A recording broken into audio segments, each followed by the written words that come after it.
Well, hello, General Hospital Daily Recap fans. Today's daily recap is for Tuesday, January the 24th, 2024. Almost said 2023, y'all. Tuesday, January the 24th. Now, I am trying to find, I didn't talk about this on Saturday.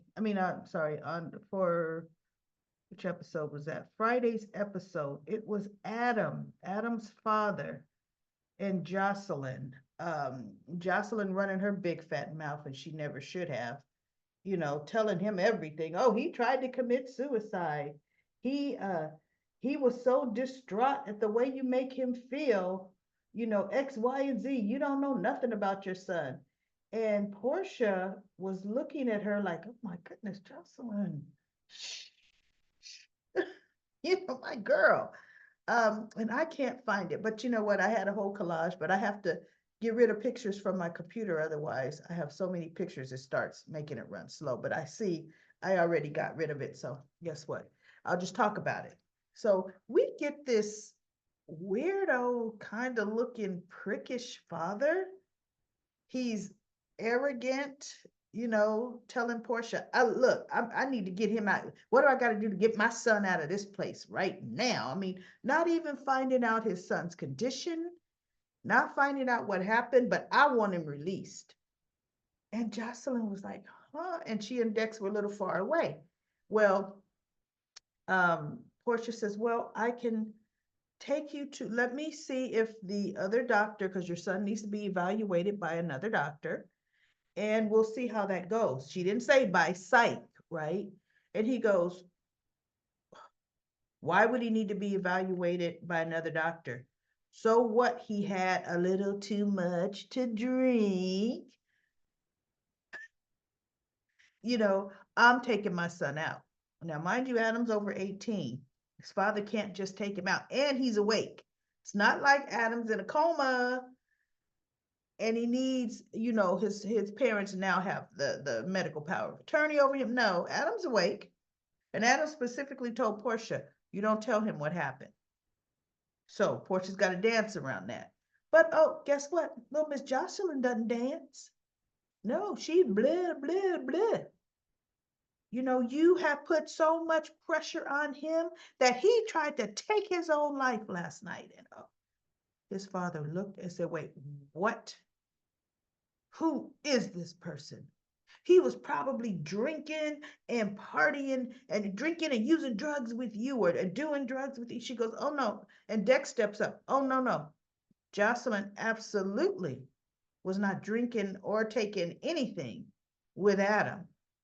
And so Portia says, he goes, I want this woman barred from my son's room, or this young lady barred from my son's room. Guess what? Adam's over 18. The father can't bar Jocelyn from Adam's room. He can't. And so Portia goes, she's just leaving. She's tired. She's been up all night. She's the one who found your son in the park. And so he goes, Jocelyn, Portia goes, Jocelyn, go home. And Dex says, okay, come on, Jocelyn, let's go. So Portia then tells the father, come on, Mr. Whatever the last name is, let's go to my office and I can see if I can, I'll bring you up to speed on what I can. So Jocelyn, Dex is escorting Jocelyn to the elevator. Oh, she takes off, goes the opposite way, headed straight to Adam's room, right? But she looks through the glass and Adam is turning. I don't know if he saw her. He may have, I don't know, because he was laying flat. Then all of a sudden he turns to the side. So he may have got a glance at her. And then he just turned onto the side, meaning, look, I don't want to see you. So she just walked away, and Dex went after her. So I forgot to talk about that. We're getting ready to see firsthand Adam's. For now, we're dealing with the father. The mother's coming next. So there's going to be more to that story. So now we have Tracy. Tracy was letting Scott think he had some kind of headway with her when she just playing him like a fiddle. And he thinks he's just running rings around Tracy, feeling it. So, yeah, right? And so Lucy, remember Martin took Lucy down there and he was pissed. And so Lucy's like trying to talk, Martin, no, don't, don't go away, Marty. No, no, no. And so he leaves, or so she thinks he leaves. Lucy goes to the ladies. No, Lucy tells Martin, she gets him to sit back down, telling him now, no, no, no, he has the wrong idea. This is my dog clearing her throat. He has the wrong idea with what's going on. And he's like, no, Lucy, I see it. You're preoccupied. No, something is different. So then Lucy's like, look, I need to go to the ladies' room and powder my nose. She gets up and goes to the ladies' room so she could try to text Scott. What are you doing? Are you making any head? See? Because you making any headway with Tracy? Don't you ruin things? Martin walks right into the ladies' room. And she's like, Marty, what are you doing in here? And he goes, we have more to talk about. And so he's back on, no, something is, you're going to tell me right now what is going on between you and Scott Baldwin, because there is something going on. And I tell you, everybody, and this is the truth, you know how much I dislike Lucy. So I wasn't even paying it. I even think I fast forwarded when she was talking to Martin. Because I can't tell you, everybody, I know she wouldn't tell him the truth. But did she? So this is where I'm going to rely on my daily recap fans to help bridge the gap in this little segment that I chose not to give any of my time to because I can't stand Lucy, right? Whatever she said, Martin goes storming out of there. And she's in there, she's still texting. Now, mind you, Scott ends up Gregory comes up and he sees Scott and Tracy at the table, and he comes up and he's talking, and Tracy and Scott's trying to like scram, but he didn't say that. But Tracy's like, hey, would you like to join us? And Scott looks at her like, huh? And so Mark's like, no, three's probably a crowd. And Scott said, well, yeah, three is a crowd. However, I need to go to the little boys' room. So why don't you sit here, keep Tracy company until I get back? Scott goes what is this with men on today's episode feeling so free to follow Lucy Coe into the ladies' room? Now, Lucy hears the door open and her back is to the door. So she's like, oh, so you decided to come back? She's thinking it's Martin. She turns around and it's Scott. What are you doing in here, Scott? You should be out there. And what progress is she just going on and on? Right. And he goes, I will. He goes, yes, I'm in here alone. And I'm thinking, I wish somebody was in there, just had their feet up, right? And listening. So she ends up telling Scott, you're going to go, you need to make headway. Martin's upset with me, but we got to do this. This has to be done. I'll deal with Marty. So she says, now come on, let's get back out here to Lucy.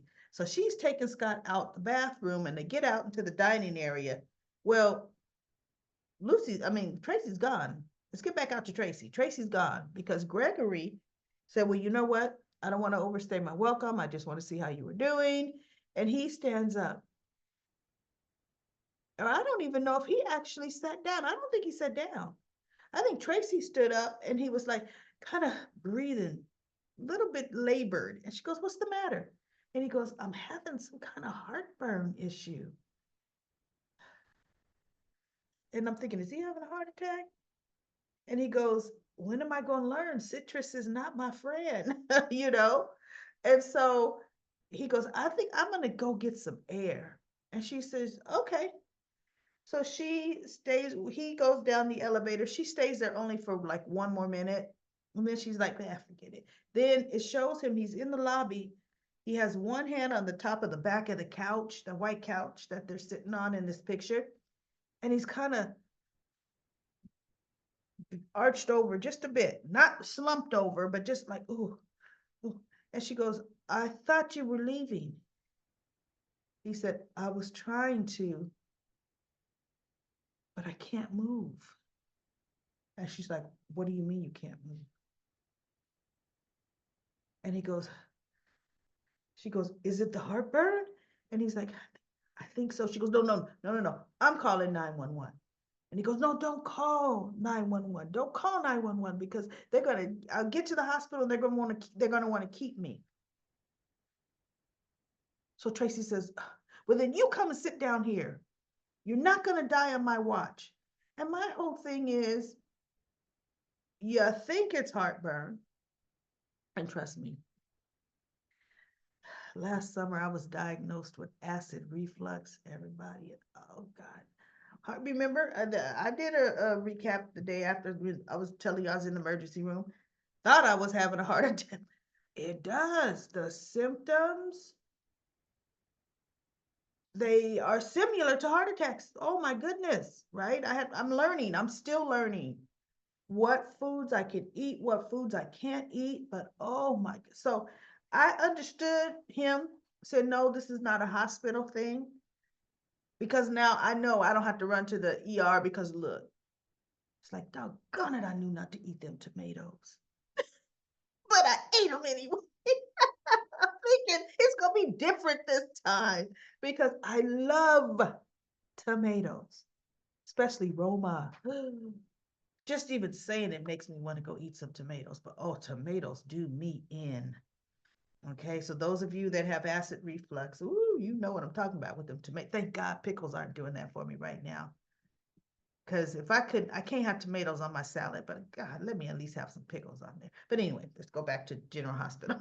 So anyway, she sits down and she's talking to him, and they have a conversation. She's talking about how, oh yeah, she's going to mix things up between Lois and Olivia planning Brooklyn's wedding, and he's like, Tracy, you're gonna do no such thing. And she's like, "What are you talking about?"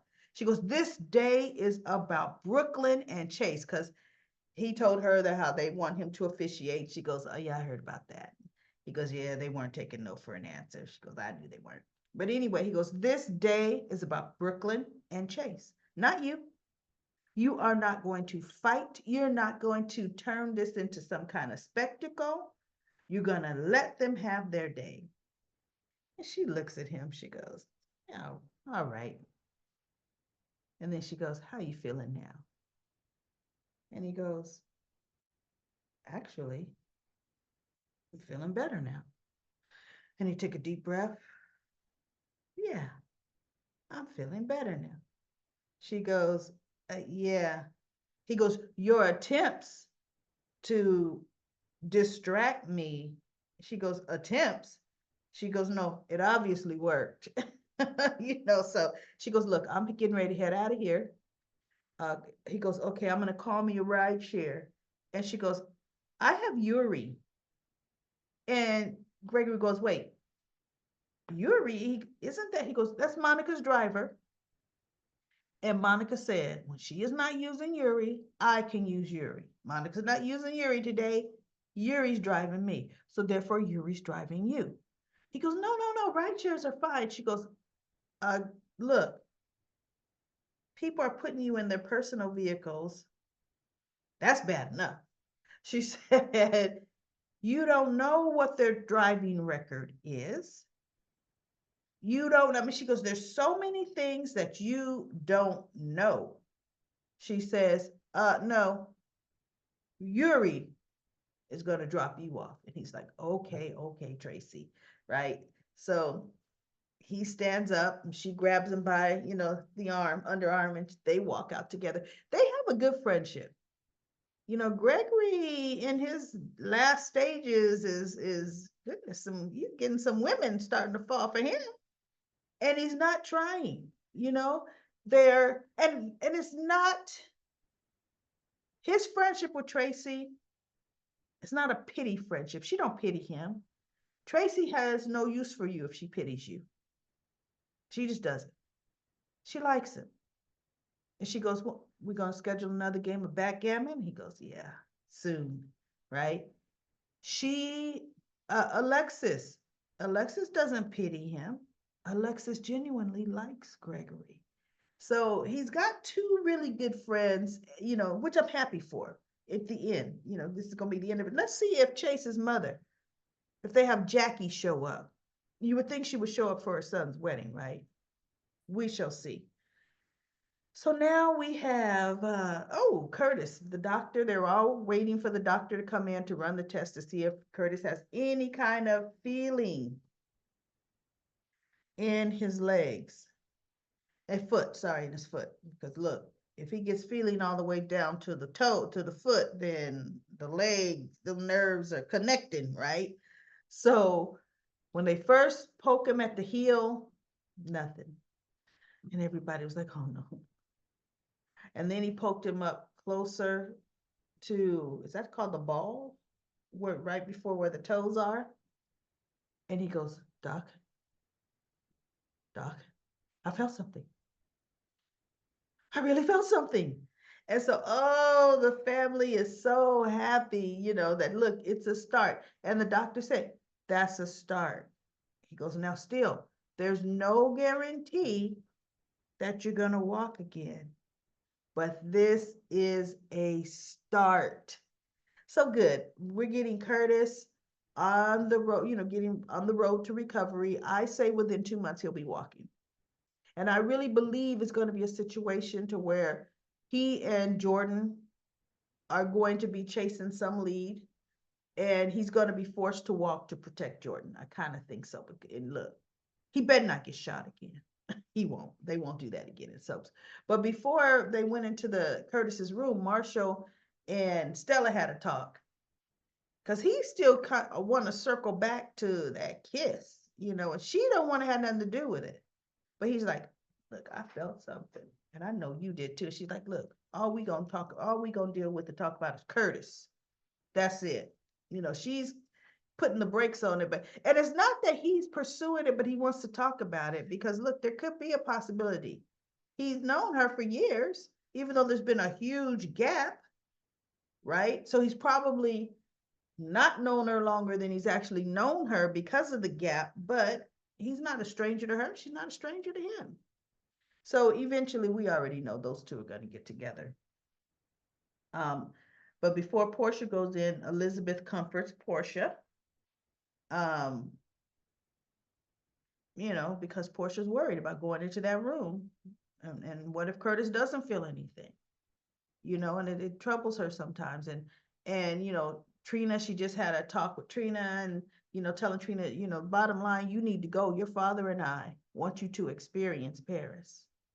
This is a once in a lifetime thing for you, and you need to experience this. So Spencer calls, and Trina looks at it and she goes, go ahead and take that call, baby girl. She goes, no, I'm out. She goes, go take the call. So she goes and she takes, goes, look, the smile on your face, you need to take that call. So Trina gets up to go take the call with Spencer, and Portia's face went off from, you need to take that call to, yeah.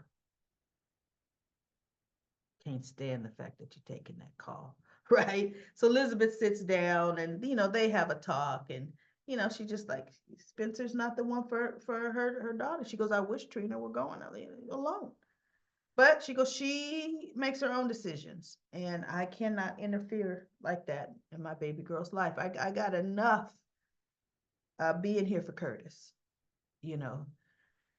And let me see, Gregory, I think I've done, so now we have, they had a bunch of scenes of Chase and Brooklyn throwing axes, and Brooklyn talking about, Lucy trying to gaslight Tracy, setting her up with Scott so Scott could marry her. And the only thing I could think of is they want to take my granny's money. Anyway, so that was boring. I fast forwarded all of that.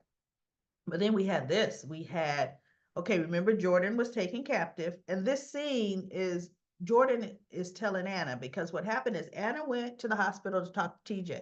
And TJ says, no, you know what? I hadn't heard from my mom, but it wasn't nothing, that wasn't unusual for him because they had dinner the night before. So he wasn't waiting there for Anna to come back. I mean, Jordan to come back. So Anna says, but Jordan was supposed to meet me at Charlie's last night, and she never showed, she never texted, and I could not get a hold of her by phone. So I'm here to see, have you heard from her? And he goes, that doesn't sound like my mom. And he said, she she was getting a bunch of texts, and she got a lead, because she's working on finding out who shot Uncle Curtis. And she got a lead. And he goes, I asked her, was it safe for her to be investigating by herself? And so Anna goes, oh, okay. But just at that time, Jordan gets off the elevator. And she goes over to TJ, and TJ's like, Mom, that's the same dress you were wearing last night. Is everything okay? She goes, yeah, everything's okay.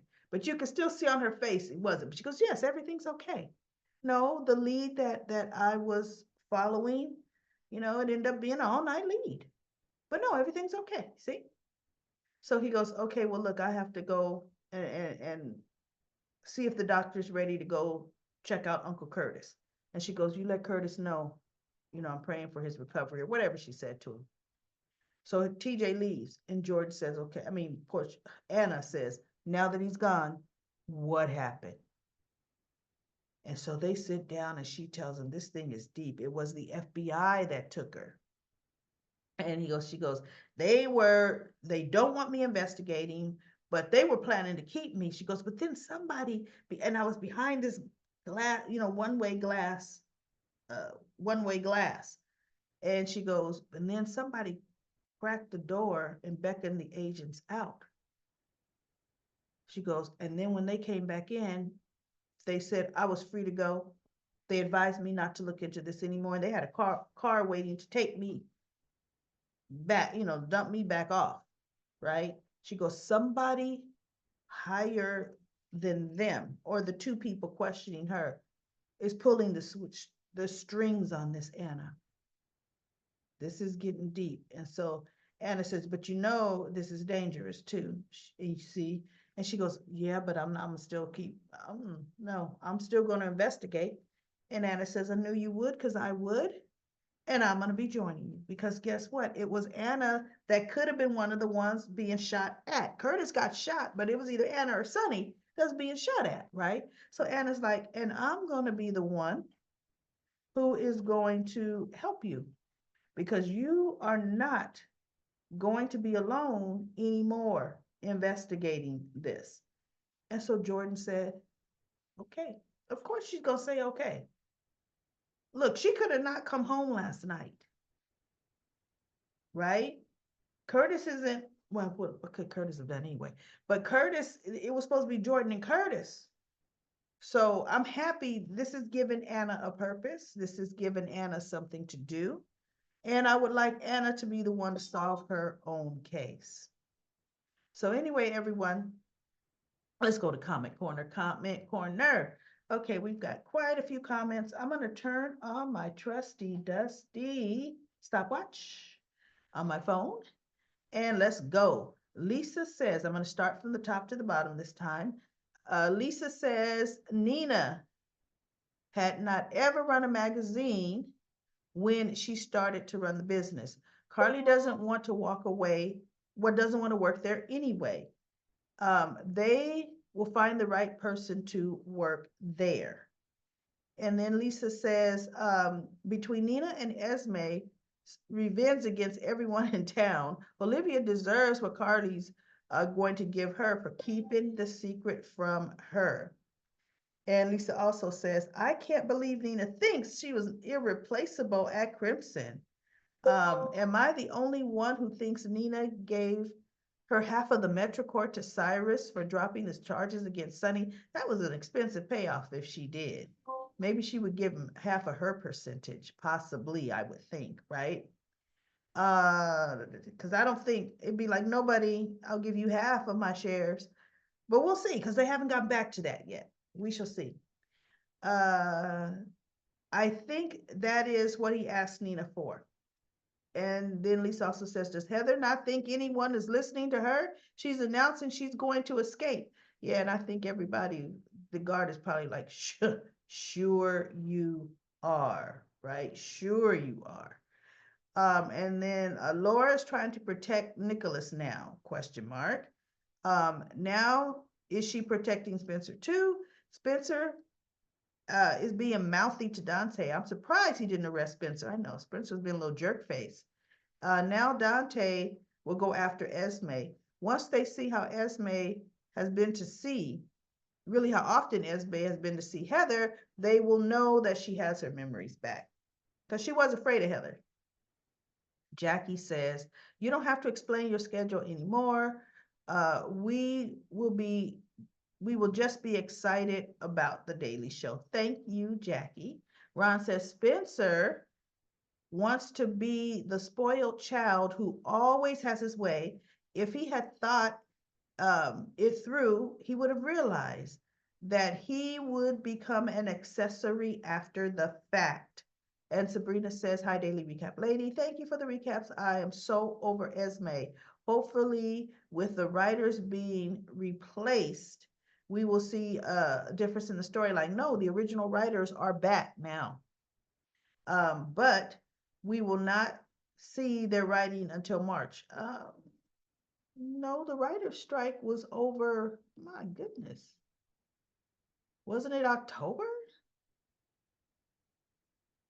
And the General Hospital is only 2 months ahead. So no, we're seeing the original writers, unless somebody out there heard that they fired all the original writers. Let's talk about that. Somebody bring that up, right? I'm very afraid of what they're going to do with the characters Spencer and Trina. I can't wait until Carly and Olivia have it out, but I hope they will work it out. They'll work it out later, but not initially.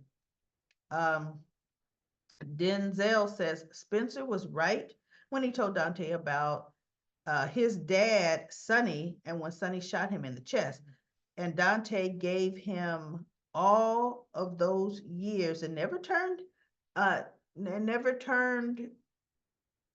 him in, really. That's what you want to say. And so why shouldn't Spencer do the same? He's not going to turn his own father in for what Spencer way. He's not going to turn in on his father. What Spencer did was the right thing. I don't care about what anyone else says, including Laura, because that episode got me mad at her more yesterday. Like Kevin,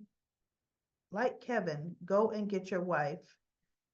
I'm hating how what the writers are doing to Laura. And then TRD, almost like treasure, says, touche, Spencer was calling out Dante's reaction to Sonny shooting him. I thought that it was rather mean of Spencer, but he was calling the pot kettle. I still don't like Spencer giving ace to Nick.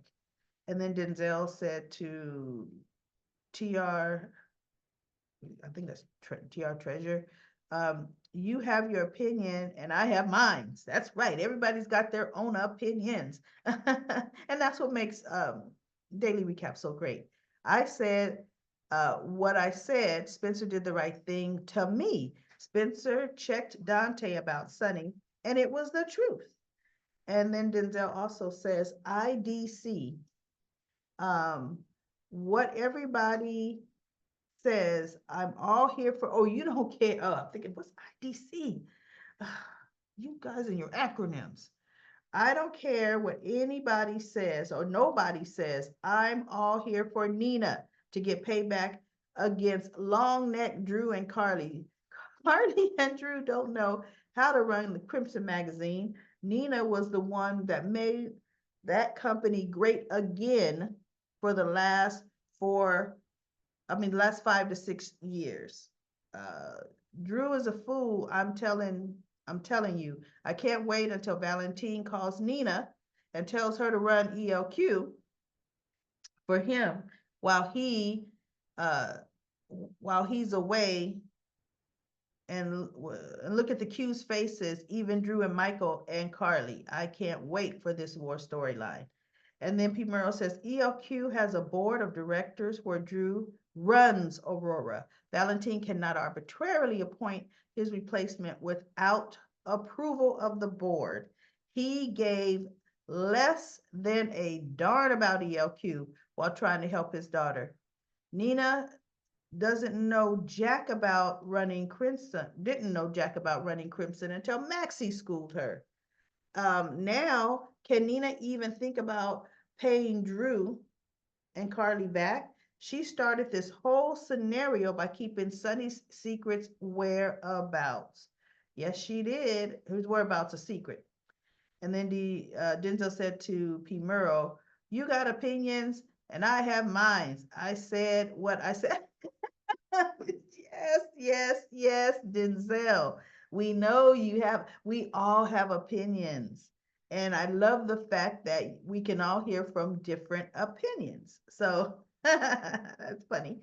I am says, have a great weekend, everybody. I'm confused.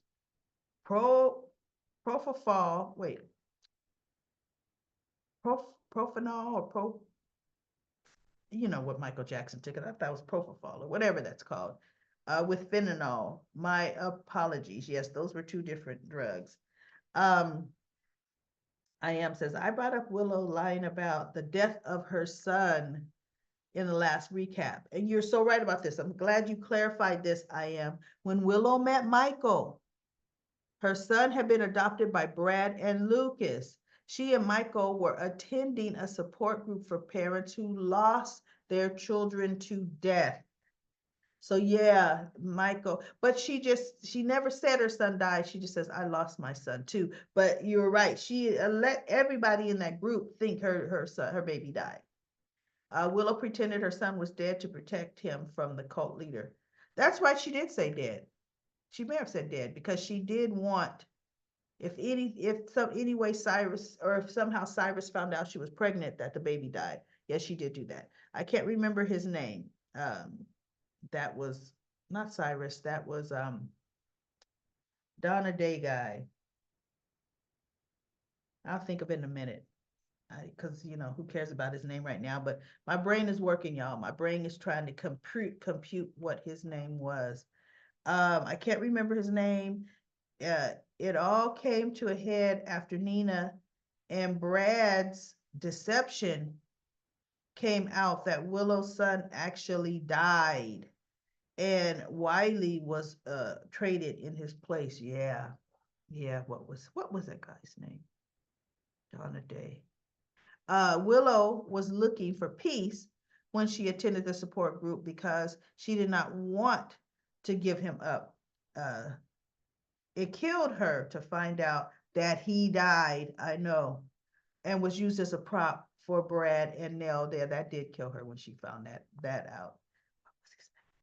See, I'm still bugging not knowing what his name was. His name was Shiloh. Thank you, Lisa. Shiloh Archer. That was bugging me.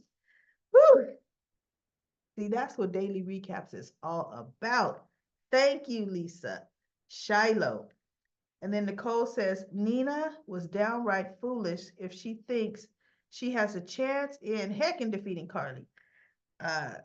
Carly has Sonny and bunches of allies on her side. Nina has two people, Curtis and Valentine. Yeah. And Charlotte. Ooh, Charlotte's deadly, y'all. Charlotte's the one we all got to watch out for, right? All right, everybody. Well, I'm over 10 minutes right now. That is over 10 minutes of Comic Corner. But you want to know something? And it's true. Carly doesn't know a thing about running a magazine, right? Nina didn't know a thing about running a hotel. One thing they definitely do, GH, they will throw you in a position and you learn it. You get them skills lickety split. Further down in Comic Corner, because I had a chance to read more, they were saying hopefully Maxie comes and runs it. Maxie's running deception, y'all. And you want to know something? Maxie is happy running deception. She loves the creativity that Running Deception gives her. Now, she does need more money, so perhaps they will show her Running Deception and also helping Carly part-time. Maybe at night when she's off. Well, she can't stay too late because she's got kids, but show her schooling Carly as well. They could do that because they could miraculously have Maxie bring Carly up to speed with running a magazine. But see, bottom line, they need to hire a co-editor. That's all they got to do. Co-editor for Carly, an experienced co-editor. Okay, I'm hiring you, co-editor, to help train my editor. So anyway, y'all, that's it. That's it for Comic Corner. I'll be back tomorrow with another daily recap of General Hospital.